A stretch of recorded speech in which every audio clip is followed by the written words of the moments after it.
Welcome. So in this session we'll talk about the 29th June 2025 Shift 2 paper, some of the important questions. The first was verbal association learning. Now this concept has been brought by Milton, and the concept says that how one verbal stimuli, a word or a symbol, is associated with another one. For example, we learn pairing. I say tree, so you immediately capture leaves, right? So that is verbal association learning, and it is one of the very foundational principles, and this was even given by Thorndike in the very beginning, where he focused on the terms of associative learning. So where we have talked about these concepts, we have discussed this in detail. Bhopal gas tragedy was because of MIG gas leak, which is methyl isocyanide, so the first statement is correct.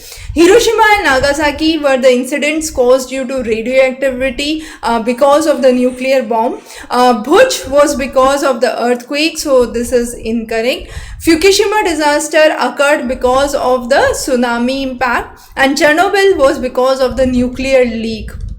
So again, these two are this is incorrect. So Fukushima we can say is correct to an extent, because here this earthquake was the one that triggered the tsunami, right? So of the given choices, since all of them have three correct choices, we have to have another one. So 1 is correct, 2 is correct, and 4 is correct. So A, B and D would be the correct options here. The next is the waste disposal method and the characteristic of it. So modern landfilling is one which is considered as very well engineered and managed facility.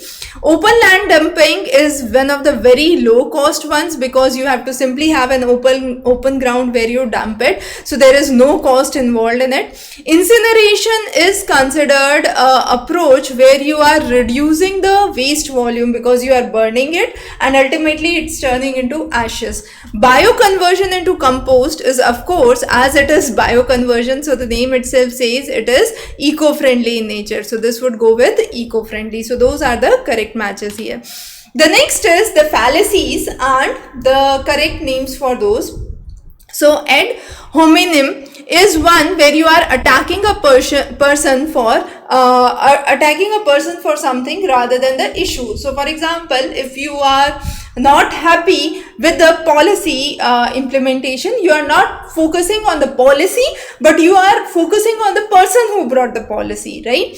The next is straw man. Now straw man is one where you are misrepresenting someone's argument. The argument is for something else, but you are trying to either exaggerate that, distort that, or simplify that, and this is again a fallacy, so it is called as straw man. The next is false cause. Now false cause is a strategy where you are mistaking the correlations for a cause.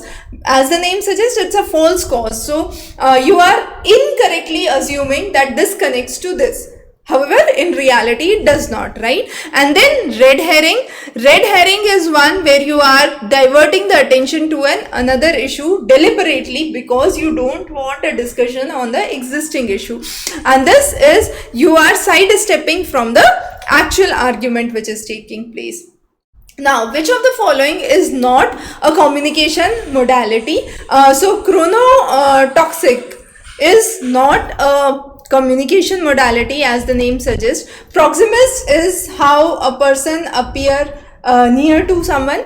Gestures is somewhere very specific non-verbal medium of communication because of your actions, because of the way you speak, the body language. The speak in the sense the body language you try to understand. And then haptics, so it should be HAP. So haptics is the communication through sense or touch, right? So again, that is correct. Chronotoxic is nowhere related to communication, right? So if it had been we can say chronomics, we could have believed that this could have been a real communication modality which could have dealt with time, but it is toxic, so it is not related to communication, right? The next is the order of committees. So Muralidhar Committee 1952, then you had the Kothari Commission, which was brought in 1964. The Kothari Commission was one which introduced the system of 10+2+3 education. Then the Ganam system of education 1990, that talked about the university curriculum, focusing on the National Knowledge Commission 2005, focusing special reforms on education. Then finally the Yashpal Committee in 2009, which aimed at creating a single statutory regulatory body for functioning of higher education. So it should be one single body that should be established. So those are the correct chronological order. Now these were some of the questions that we have discussed. Of course, the complete solutions and more practice questions from the recent sets would be available at the Doorstep website. So follow the link below. Thanks for joining.